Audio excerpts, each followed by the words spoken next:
Good afternoon. Secretary Mnuchin, Secretary Ross, EPA Administrator Scott Pruitt, members of Congress, distinguished guests, on behalf of the First Family, welcome to the White House. You know, it's the greatest privilege of my life to serve as Vice President to a president who is fighting every day to make America great again. Since the first day of this administration, President Donald Trump has been working tirelessly to keep the promises that he made to the American people. President Trump has been reforming health care, enforcing our laws, ending illegal immigration, rebuilding our military. And this president has been rolling back excessive regulations and unfair trade practices that were stifling American jobs. Thanks to President Trump's leadership, American businesses are growing again, investing in America again, and they're creating jobs in this country instead of shipping jobs overseas. Thanks to President Donald Trump, America is back.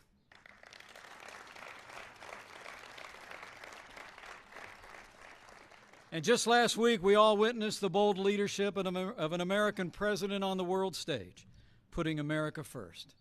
From the Middle East to Europe, as leader of the free world, President Trump reaffirmed historic alliances, forged new relationships, and called on the wider world to confront the threat of terrorism in new and renewed ways. And by the action the President will announce today, the American people and the wider world will see once again. Our President is choosing to put American jobs and American consumers first. Our President is choosing to put American energy and American industry first. And by his action today, President Donald Trump is choosing to put the forgotten men and women of America first. So with gratitude for his leadership and admiration for his unwavering commitment to the American people, it is now my high honor and distinct privilege to introduce to all of you the President of the United States of America, President Donald Trump.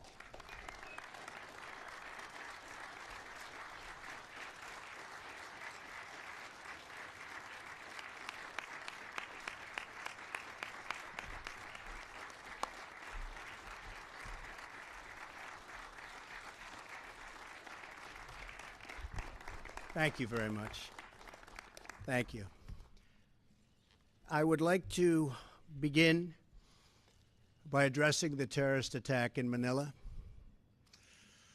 We're closely monitoring the situation, and I will continue to give updates. Anything happens during this period of time, but it is really very sad as to what's going on throughout the world with terror. Our thoughts and our prayers are with all of those affected. Before we discuss the Paris Accord, I'd like to begin with an update on our tremendous, absolutely tremendous economic progress since Election Day on November 8th. The economy is starting to come back, and very, very rapidly. We've added $3.3 trillion in stock market value to our economy and more than 1 million private sector jobs. I've just returned from a trip overseas where we concluded nearly $350 billion of military and economic development for the United States, creating hundreds of thousands of jobs. It was a very, very successful trip. Believe me. Thank you. Thank you. In my meetings at the G7, we have taken historic steps to demand fair and reciprocal trade that gives Americans a level playing field against other nations. We're also working very hard for peace in the Middle East, and perhaps even peace between the Israelis and the Palestinians. Our attacks on terrorism are greatly stepped up, and you see that. You see it all over. From the previous administration, including getting many other countries to make major contributions to the fight against terror. Big contributions are being made by countries that weren't doing so much in the form of contribution.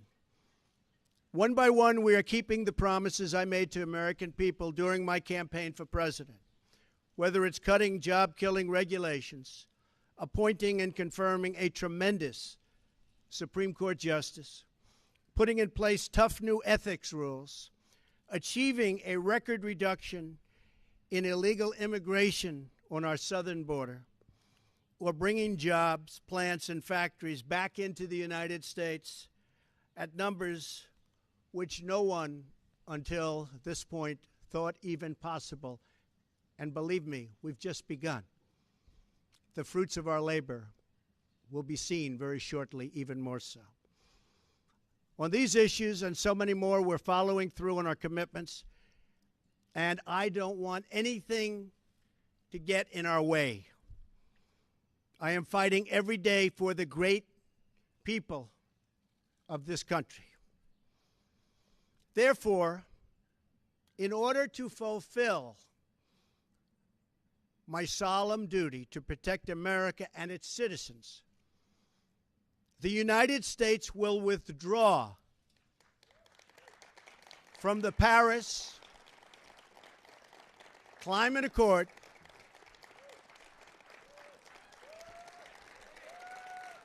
Thank you.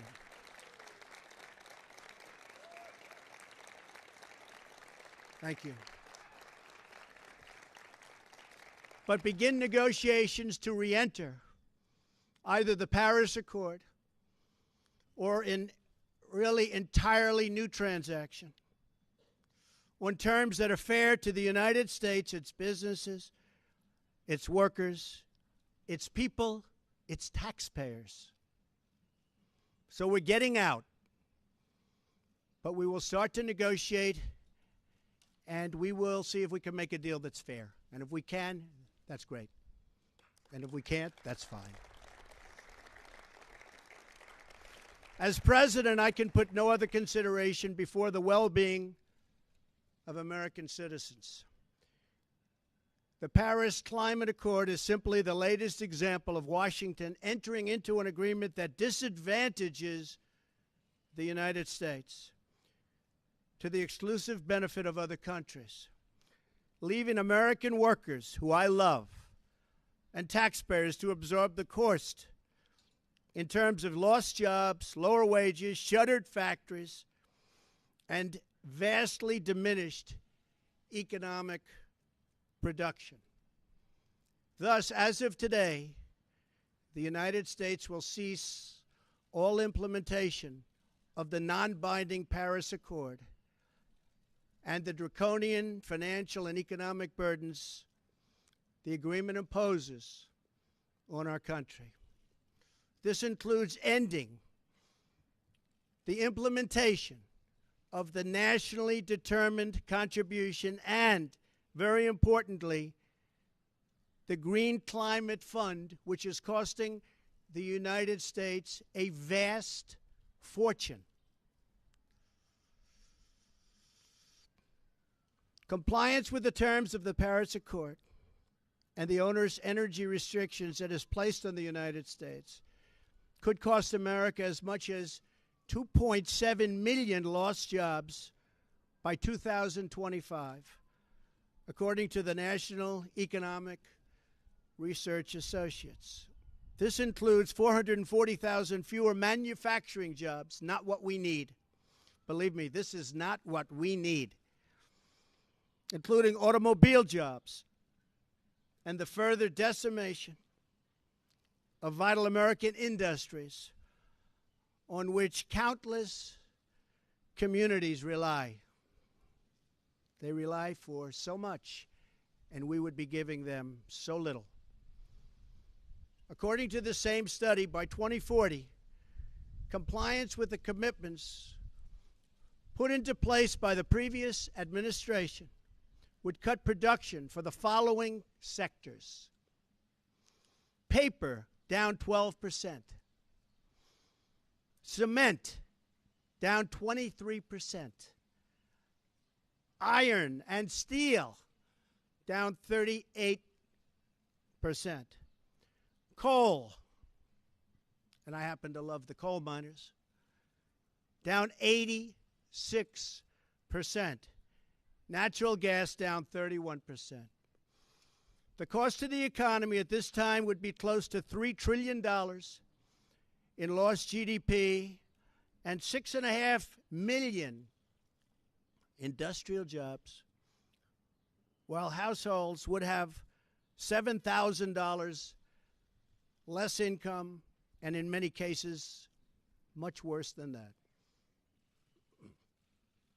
Not only does this deal subject our citizens to harsh economic restrictions, it fails to live up to our environmental ideals.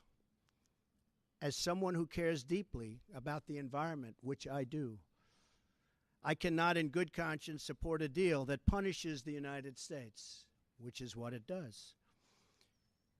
The world's leader in environmental protection, while imposing no meaningful obligations on the world's leading polluters. For example, under the agreement, China will be able to increase these emissions by a staggering number of years, 13. They can do whatever they want for 13 years, not us. India makes its participation contingent on receiving billions and billions and billions of dollars in foreign aid from developed countries. There are many other examples, but the bottom line is that the Paris Accord is very unfair at the highest level to the United States. Further, while the current agreement effectively blocks the development of clean coal in America, which it does, and the mines are starting to open up. We're having a big opening in 2 weeks. Pennsylvania, Ohio, West Virginia, so many places. A big opening of a brand new mine. It's unheard of. For many, many years, that hasn't happened. They asked me if I'd go. I'm going to try. China will be allowed to build hundreds of additional coal plants. So we can't build the plants, but they can, according to this agreement. India will be allowed to double its coal production by 2020. Think of it. India can double their coal production. We're supposed to get rid of ours.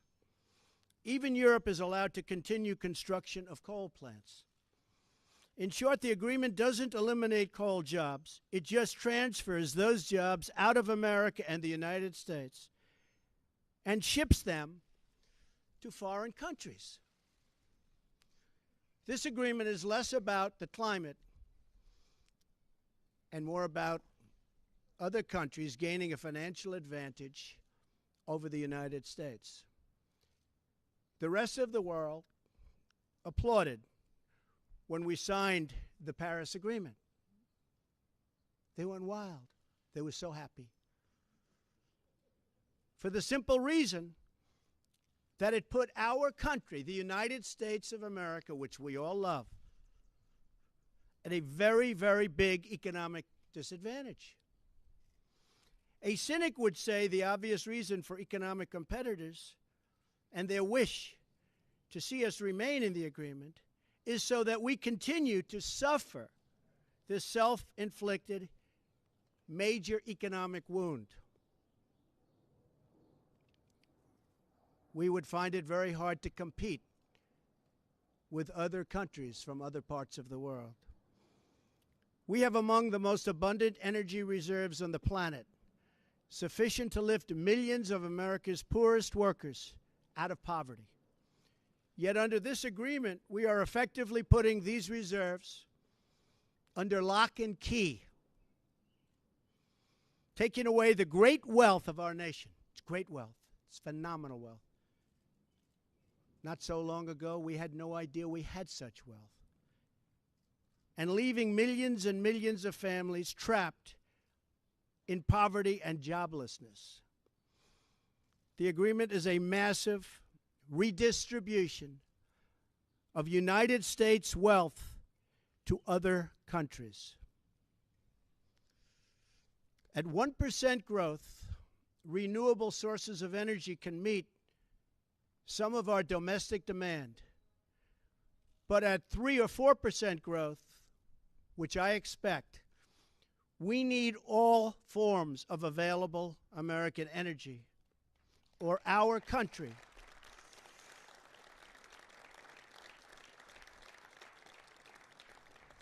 will be at grave risk of brownouts and blackouts. Our businesses will come to a halt in many cases, and the American family will suffer the consequences in the form of lost jobs and a very diminished quality of life. Even if the Paris Agreement were implemented in full, with total compliance from all nations, it is estimated it would only produce a 0.2 of 1 degree. Think of that. This much Celsius reduction in global temperature by the year 2100. Tiny, tiny amount.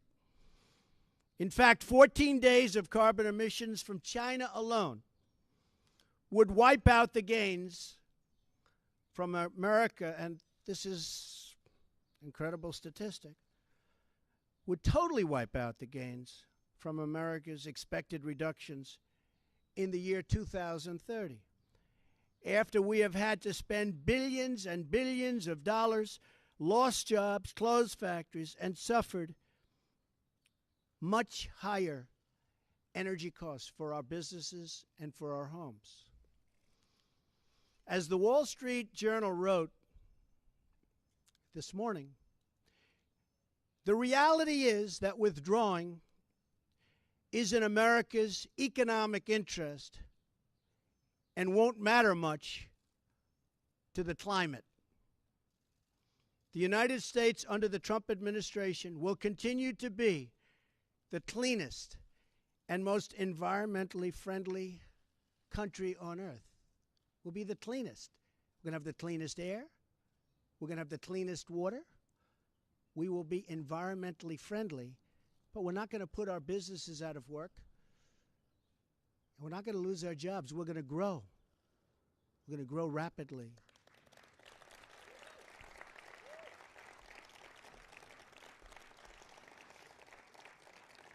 And I think you just read, it just came out minutes ago, the small business report. Small businesses, as of just now, are booming, hiring people. One of the best reports they've seen in many years.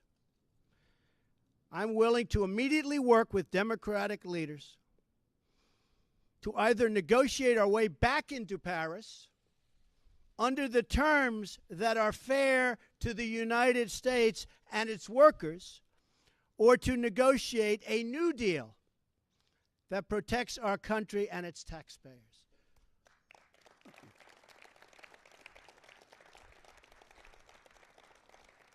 So if the obstructionists want to get together with me, let's make them non-obstructionists. We will all sit down and we will get back into the deal and we'll make it good, and we won't be closing up our factories and we won't be losing our jobs, and we'll sit down with the Democrats and all of the people that represent either the Paris Accord or something that we can do that's much better than the Paris Accord. And I think the people of our country will be thrilled, and I think then the people of the world will be thrilled. But until we do that, we're out of the agreement. I will work to ensure that America remains the world's leader on environmental issues, but under a framework that is fair and where the burdens and responsibilities are equally shared among the many nations all around the world. No responsible leader can put the workers and the people of their country at this debilitating and tremendous disadvantage. The fact that the Paris deal hamstrings the United States while empowering some of the world's top polluting countries should dispel any doubt as to the real reason why foreign lobbyists wish to keep our magnificent country tied up and bound down by this agreement. It's to give their country an economic edge over the United States. That's not going to happen while I'm president. I'm sorry.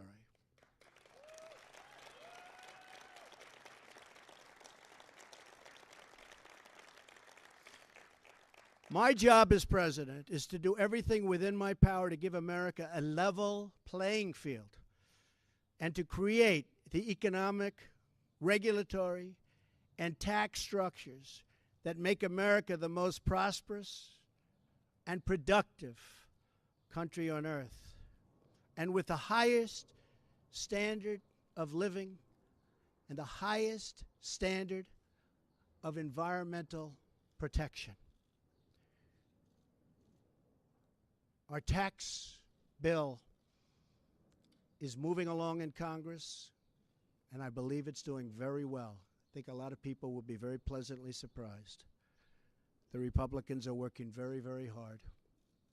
We'd love to have support from the Democrats, but we may have to go it alone, but it's going very well. The Paris Agreement handicaps the United States economy in order to win praise from the very foreign capitals and global activists that have long sought to gain wealth at our country's expense. They don't put America first. I do, and I always will.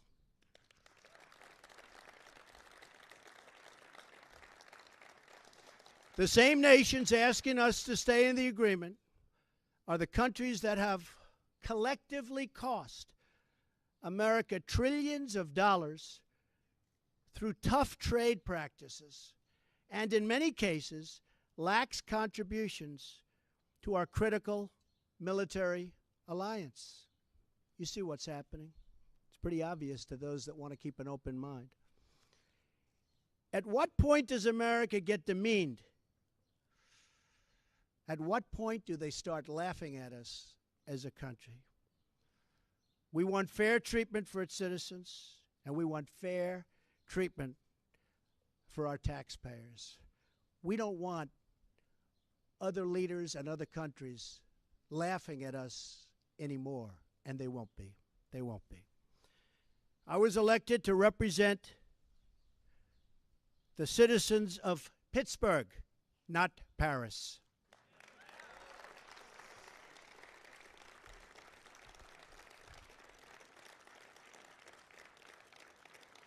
I promised I would exit or renegotiate any deal which fails to serve America's interests. Many trade deals will soon be under renegotiation. Very rarely do we have a deal that works for this country, but they'll soon be under renegotiation. The process has begun from day one, but now we're down to business. Beyond the severe energy restrictions inflicted by the Paris Accord, it includes yet another scheme to redistribute wealth out of the United States through the so-called Green Climate Fund, nice name, which calls for developed countries to send $100 billion to developing countries, all on top of America's existing and massive foreign aid payments. So we're going to be paying billions and billions and billions of dollars, and we're already way ahead of anybody else. Many of the other countries haven't spent anything, and many of them will never pay one dime. The Green Fund would likely obligate the United States to commit potentially tens of billions of dollars, of which the United States has already handed over $1 billion. Nobody else is even close. Most of them haven't even paid anything, including funds raided out of America's budget for the war against terrorism. That's where they came. Believe me, they didn't come from me. They came just before I came into office. Not good. And not good the way they took the money. In 2015, the United Nations, departing top climate officials, reportedly described the $100 billion per year as peanuts and stated that the $100 billion is the tail that wags the dog. In 2015, the Green Climate Fund's executive director reportedly stated that estimated funding needed would increase to $450 billion per year after 2020, and nobody even knows where the money is going to. Nobody's been able to say, where is it going to? Of course, the world's top polluters have no affirmative obligations under the Green Fund, which we terminate. America is $20 trillion in debt. Cash-strapped cities cannot hire enough police officers or fix vital infrastructure.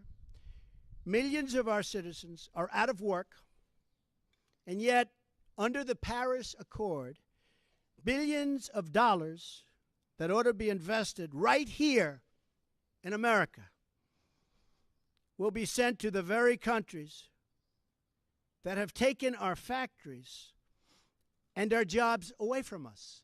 So think of that. There are serious legal and constitutional issues as well. Foreign leaders in Europe, Asia, and across the world should not have more to say with respect to the U.S. economy than our own citizens and their elected representatives.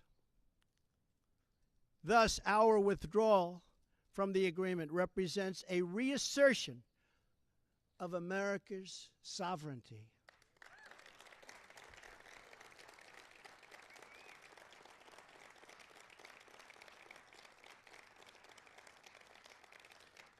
Our Constitution is unique among all nations of the world, and it is my highest obligation and greatest honor to protect it, and I will.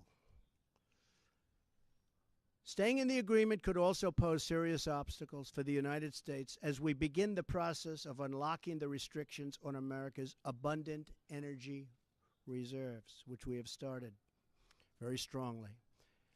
It would once have been unthinkable that an international agreement could prevent the United States from conducting its own domestic economic affairs.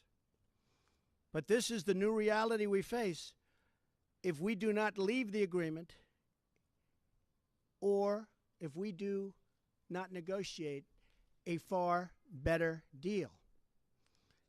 The risks grow as historically these agreements only tend to become more and more ambitious over time. In other words, the Paris framework is just a starting point, as bad as it is, not an end point. And exiting the agreement protects the United States from future intrusions on the United States' sovereignty and massive future legal liability.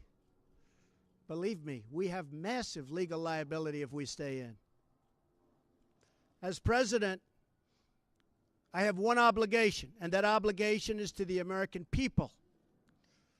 The Paris Accord would undermine our economy, hamstring our workers, weaken our sovereignty, impose unacceptable legal risk, and put us at a permanent disadvantage to the other countries of the world.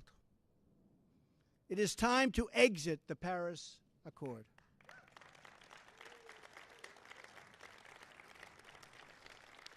And time to pursue a new deal that protects the environment, our companies, our citizens, and our country.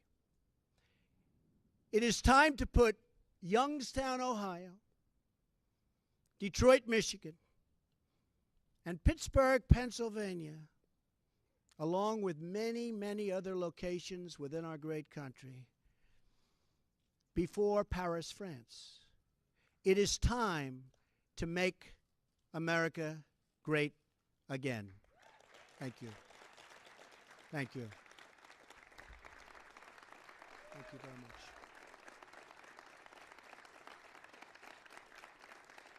Thank you. Thank you very much.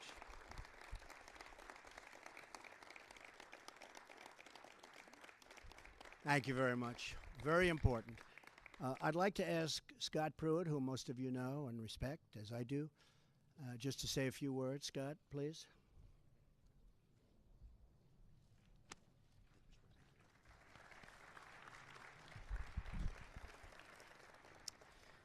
Thank you, Mr. President. Your decision today to exit the Paris Accord reflects your unflinching commitment to put America first. And by exiting, you're fulfilling yet one more campaign promise to the American people. Please know that I'm thankful for your fortitude, your courage, and your steadfastness as you serve and lead our country. America finally has a leader who answers only to the people, not to the special interests who have had their way for way too long. In everything you do, Mr. President, you're fighting for the forgotten men and women across this country. You're a champion for the hardworking citizens all across this land who just want a government that listens to them and represents their interest. You have promised to put America first in all that you do. And you've done that in any number of ways, from trade to national security to protecting our border to right-sizing Washington, D.C. And today you've put America first with regard to international agreements and the environment. This is an historic restoration of American economic independence, one that will benefit the working class, the working poor, and working people of all stripes. With this action, you have declared that the people are rulers of this country once again. And it should be noted that we as a nation do it better than anyone in the world in striking the balance between growing our economy, growing jobs, while also being a good steward of our environment. We owe no apologies to other nations for our environmental stewardship. After all, before the Paris Accord was ever signed, America had reduced its CO2 footprint to levels from the early 1990s. In fact, between the years 2000 and 2014, the United States reduced its carbon emissions by 18+%. And this was accomplished not through government mandate, but accomplished through innovation and technology of the American private sector. For that reason, Mr. President, you have corrected a view that was paramount in Paris, that somehow the United States should penalize its own economy, be apologetic, lead with our chin, while the rest of the world does little. Other nations talk a good game. We lead with action, not words.